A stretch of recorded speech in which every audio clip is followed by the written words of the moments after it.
Bismillahirrahmanirrahim. Assalamualaikum warahmatullahi wabarakatuh. Halo semuanya, perkenalkan nama saya Akhira Barok dari S1 Informatika dengan NIM 231301058 dari kelompok 2 kelas 4H. Pada kesempatan kali ini, saya akan mempresentasikan tugas pemrograman Java yang diampu oleh Ibu Denir Augustin, yaitu perancangan program absensi asisten berbasis Java atau bisa disebut SIA2 Amikom atau Sistem Informasi Absensi Asisten Amikom Surakarta sebagai bukti pengumpulan UAS semester genap. Pertama, saya buka dengan tujuan program ini dibuat. Program ini saya buat berdasarkan pengalaman saya sebagai asisten dosen di semester ini. Permasalahan utama yang saya temui selama menjadi asisten dosen adalah sistem absensi yang masih manual dengan kertas. Metode ini rawan error, tidak efisien, dan menyulitkan bagian keuangan dalam merekap honor. Maka dari itu, saya merancang sebuah solusi, yaitu membuat aplikasi SIA2 Amikom atau Sistem Informasi Absensi Asisten Amikom Surakarta yang bertujuan untuk mendigitalisasi absensi sekaligus mempermudah pembuatan laporan bulanan. Pada aplikasi SIA2 Amikom, saya menurunkan konsep RBAC atau Role Based Access Control, yaitu pengantaran hak akses pengguna berdasarkan peran masing-masing. Pertama, admin memiliki hak akses penuh, termasuk melakukan CRUD terhadap data asisten, dosen, mata kuliah, dan jadwal.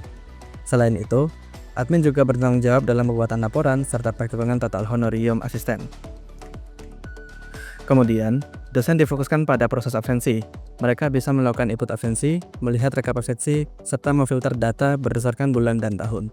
Sehingga, dosen dapat langsung memantau kehadiran asisten di mata kuliah yang mereka ampu. Sedangkan untuk asisten, hak aksesnya lebih terbatas. Asisten hanya bisa melihat riwayat atau histori absensi mereka sendiri.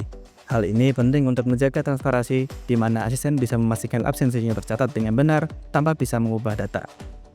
Dengan pembagian hak akses ini, aplikasi menjadi lebih aman, terkontrol, dan setiap peran hanya mengakses fitur yang memang sesuai dengan kebutuhan mereka. Berikut adalah rancangan basis data yang saya gunakan dalam aplikasi ini. Database ini terdiri dari beberapa tabel utama yang saling berhubungan untuk mendukung proses absensi asisten. Pertama, ada tabel user yang menyimpan data akun seperti username, password, dan role atau peran. Dari sinilah sistem bisa menentukan hak akses sesuai RBAC yang tadi saya jelaskan. Lalu ada tabel dosen dan asisten yang masing-masing menyimpan data detail pengguna sesuai perannya. Dosen memiliki NIDN, nama, dan email. Sementara asisten memiliki NIM, nama mahasiswa, semester, dan program studi. Untuk proses perkuliahan, ada tabel mata kuliah dan jadwal. Jadwal ini menghubungkan antara dosen, mata kuliah, dan asisten, serta menyimpan informasi hari, jam, dan kelas. Proses absensi sendiri dicatat dalam tabel absensi. Setiap jadwal perkuliahan yang berlangsung akan menghasilkan data absensi. Selanjutnya, detail absensi mahasiswa disimpan di tabel absensi _ mahasiswa, yang menyimpan NIM mahasiswa, status kehadiran, dan relasi dengan absensi yang sedang berjalan. Dengan struktur seperti ini, alur data absensi bisa tercatat secara rapi, mulai dari siapa dosennya, asistennya, mata kuliahnya, sampai hasil absensinya. Selain itu, desain relasi ini juga mendukung pembuatan laporan dan perhitungan honor asisten.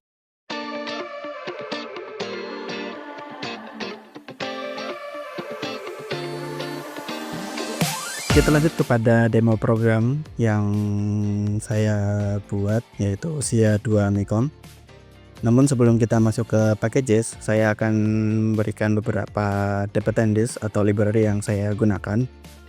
Di sini ada Vatlab atau tema, karena di user interface Java bawaan itu temanya saya kurang masuk, maka saya menggunakan tema dari Maven repository menggunakan Vatlab.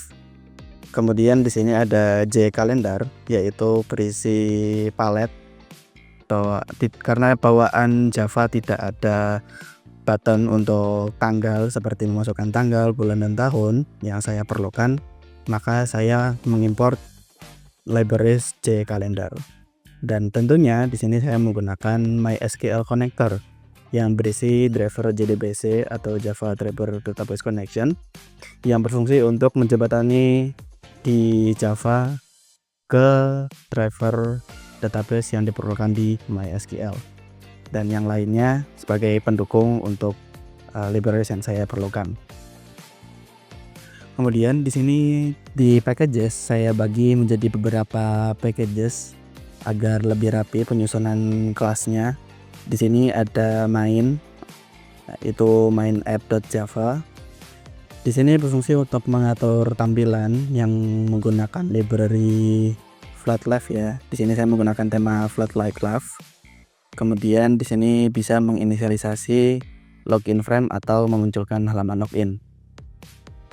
Kemudian di sini ada model. Nah, di sini ada beberapa entitas yang diperlukan dalam aplikasi saya. Ada absensi, asisten, dosen, jadwal, laporan, mata kuliah, dan tentunya user. Sebagai contoh, di sini ada kelas user dengan beberapa variabel. Ada username, password, nama, dan role. Di sini public user sebagai default constructor. Di sini ada konstruktornya. Kemudian penggunaan encapsulation, yaitu mengubah dari protected karena tidak bisa dipanggil dengan langsung, maka diberikan getter dan setter agar bisa dipanggil di luar kelas. Di sini ada get username, set username, get password, set password, dan lain sebagainya sampai bawah. Untuk penggunaan inheritance di sini user, yaitu ada pada asisten, dosen, dan juga sepertinya ya asisten.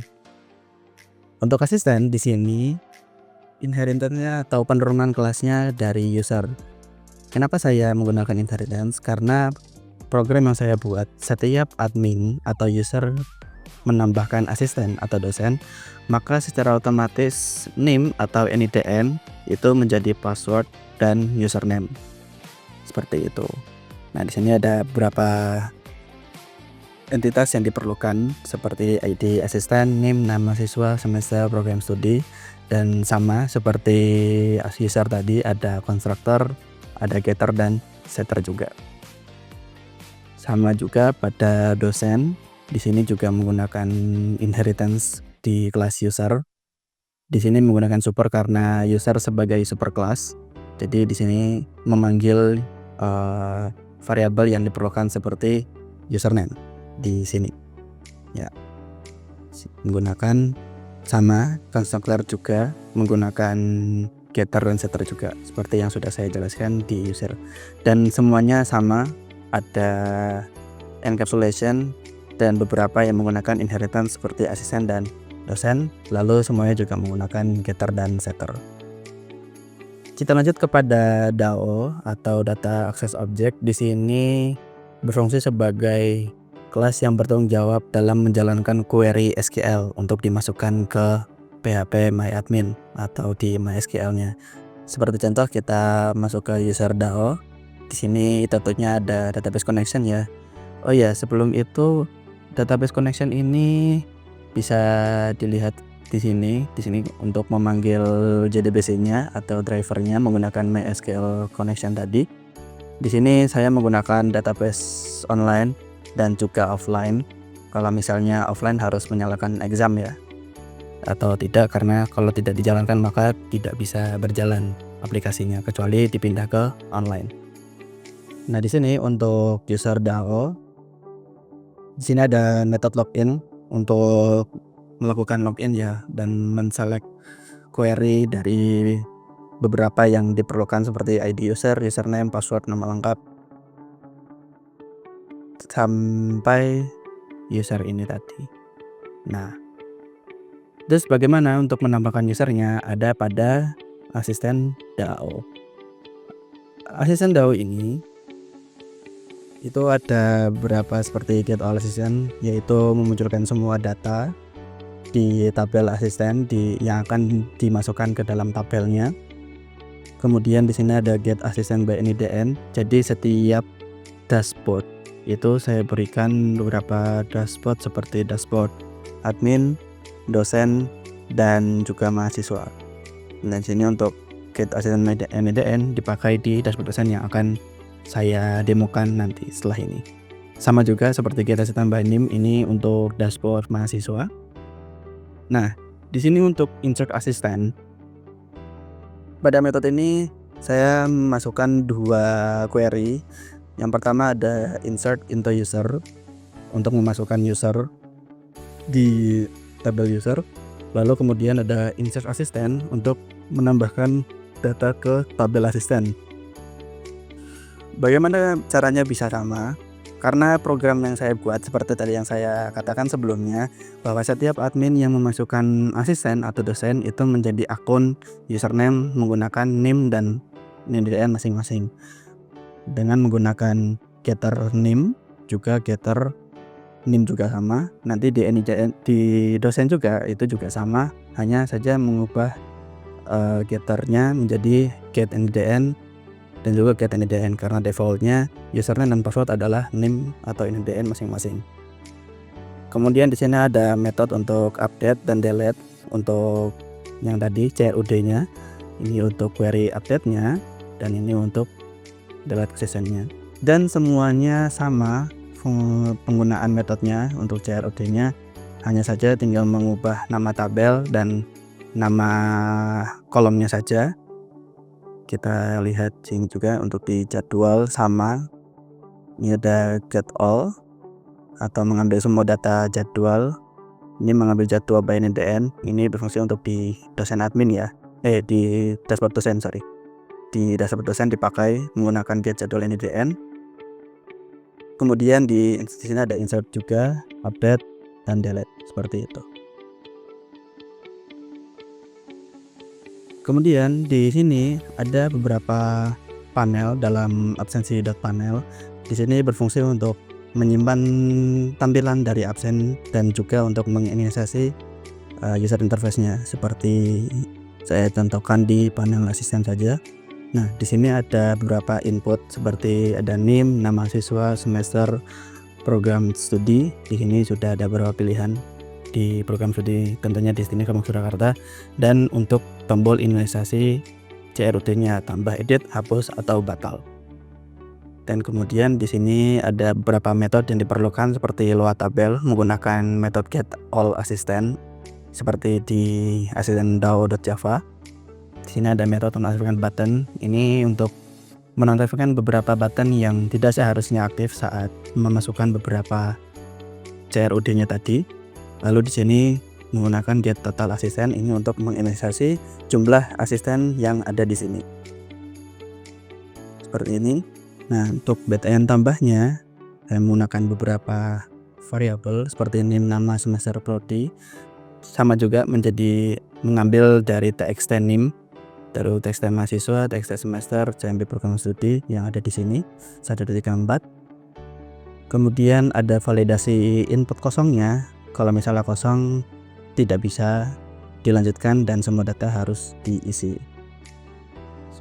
Dan di sini juga ada validasi name unik. Ketika ada name yang sama itu tidak bisa diterapkan dengan memunculkan error name sudah terdaftar. Kemudian di sini untuk ada tabel asisten, ini untuk mengisi data menggunakan get all assistant tadi. Nanti saya jelaskan di bawah karena ada. Nah, ini untuk bagian update-nya. Di sini untuk menginsert ini kita hanya tinggal memanggil objeknya saja. Kita panggil objeknya seperti asisten menggunakan set, lalu memanggil objek asisten DAO dan memanggil metode insert assistant di asisten ini tersebut. Ketika sudah selesai, maka akan mereset form, mengulang dari awal, lalu merefresh tabelnya. Setelah itu mendapatkan total asisten tambahannya. Sama seperti yang lain juga edit, di sini hanya tinggal mengubah metodenya saja di dalam DAO yang sama. Sama juga menjadi hapus yang mengambil data untuk menghapus datanya. Ketika tabelnya tidak dipilih, maka nanti ada pesan tabel atau data harus dipilih. Nah, di sini untuk beberapa metodenya untuk mengambil data asisten, memasukkan data kepada tabel ini menggunakan get name, get id asisten, get nama, get semester, get program studi dan yang lain sebagainya. Sama reset form, nonaktif tabel ini beberapa dibuat untuk memastikan bahwa kalau misalnya di input berarti dia hanya bisa menambah saja, jadi dia bisa edit dan hapus, kecuali dia ketika mengklik tabel di sini maka tombol tambah akan nonaktif sedangkan edit dan hapus akan menyala kembali. Nah, di sini untuk metode get total asisten untuk menghitung berapa jumlah asistennya yang akan otomatis bertambah atau berkurang ketika mengklik tombol tambah atau hapus. Di sini saya langsung jalankan saja untuk aplikasinya. Nah, untuk ini seperti ini tampilan awal untuk halaman login-nya. Di sini kita langsung masukkan saja. Kita coba admin. Nah, di sini kita bisa memilih database online atau offline. Kalau offline ini dipastikan exam PP-nya menyala dan ada isi dari database absensi ya. Kalau tidak ada, maka nanti akan muncul error. Tapi di sini kita coba online dulu saja. Kita login ya. Nah, sudah muncul ada misalnya selamat datang administrator utama, peran Anda sebagai admin. Kita tunggu dulu beberapa saat. Nah, ini tampilan awal untuk dashboard admin ya. Di sini ada manajemen asisten, manajemen dosen, mata kuliah, jadwal, dan juga ada laporan. Untuk asisten di sini kita bisa mengisi NIM nama mahasiswa semester dalam program studi. Kita coba ya 231 30,8 dengan nama saya ya Abdul Barok semester 4 studinya informatika. Kita pencet tambah, maka ada pesan data berhasil ditambahkan dan tabel otomatis terisi dan form akan otomatis terreset. Bagaimana untuk mengeditnya? Misal saya sudah berpindah semester di semester 5 ya. Nah, sebagai catatan karena update ini harus mengambil name karena di query-nya where name sama dengan name, maka input dari name dinonaktifkan tapi tetap bisa munculkan data. Kita coba untuk diubah. Nah, data berhasil diperbarui dan ini akan langsung terupdate. Kita ubah lagi ya, karena saya masih semester 4. Nah, begitu juga untuk tombol hapus. Misal ada asisten yang sudah tidak aktif, misalnya lulus atau memang sudah selesai kontraknya, maka di sini kita bisa menghapus salah satu data. Misal kita hapus satu. Di sini ada peringatan data jadwal dan absensi yang akan ikut terhapus karena logikanya ketika dosen, asisten atau mata kuliah ada data yang dihapus, maka semuanya juga akan ikut terhapus. Misal kita klik yes, maka ada pesan data berhasil dihapus dan akan terhapus juga. Nah, kemudian untuk dosen juga sama fungsinya, ada NIDN, nama dosen, email, dan level dosen. Kita coba ambil dulu datanya.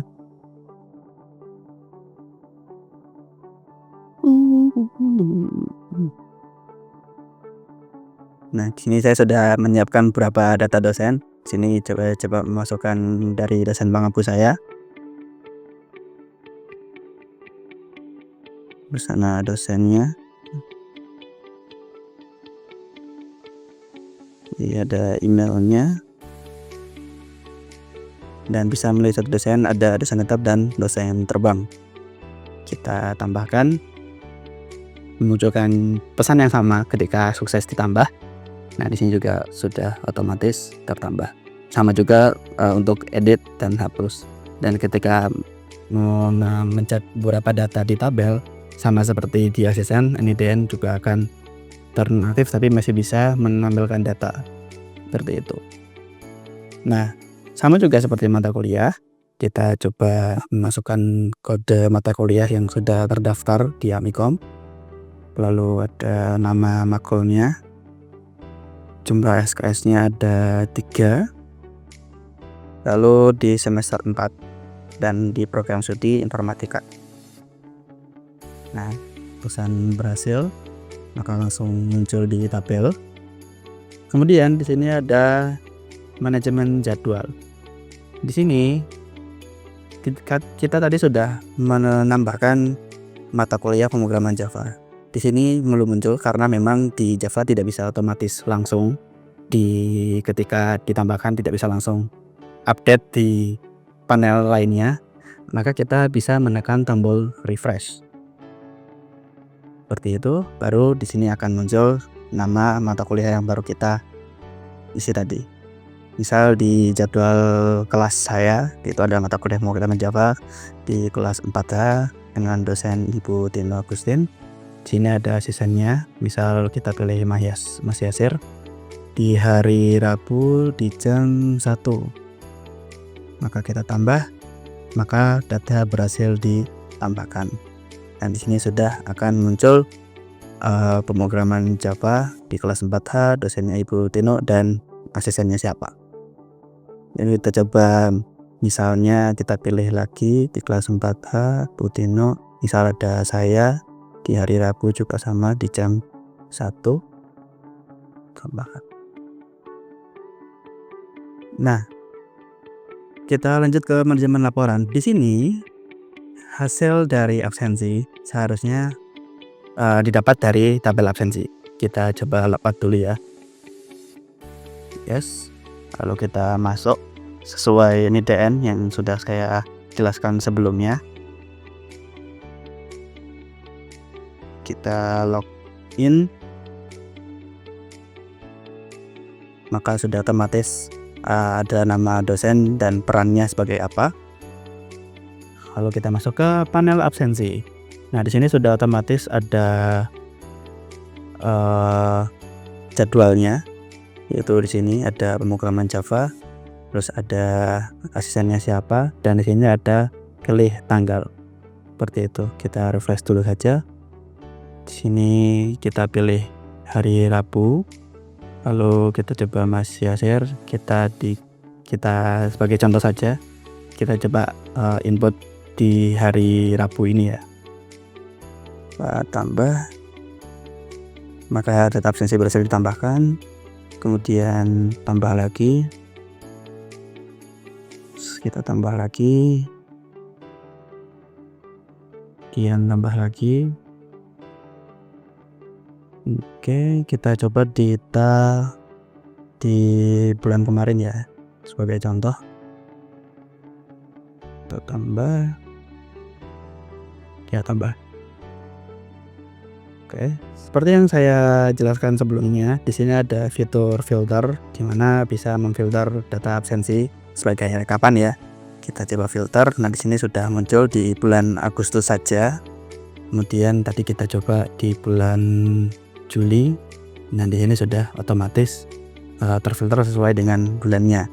Ketika kita refresh lagi, maka akan kembali ke tabel semua absensinya. Begitu. Kita kembali lagi ke admin.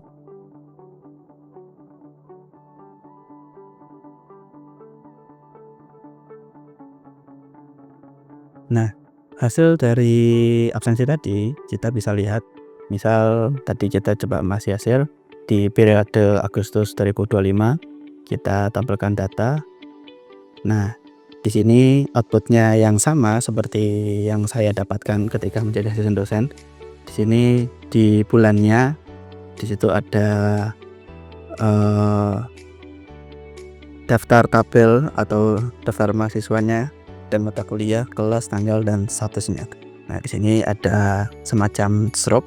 Di sini ada periode, nama asisten, semester, program studi, dan total hadir dengan total honorium sebagai default di 70.000. Seperti di sini saya buka saja panel laporan di source,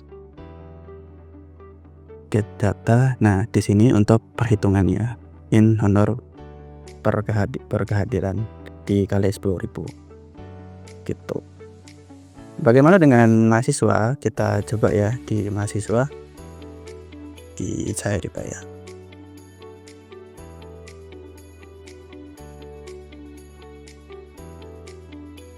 Nah, di sini akan muncul nama mahasiswanya dan perannya sebagai apa. Dan di sini akan menampilkan beberapa data seperti nama saya, Heru Barok, dan semesternya dan program studinya. Di sini nanti akan ada histori absensinya sama seperti di absensi tadi. Nah, mungkin hanya itu yang bisa kami sampaikan dari demo program ini. Apabila ada salah kata mohon maaf. Saya akhiri. Assalamualaikum warahmatullahi wabarakatuh.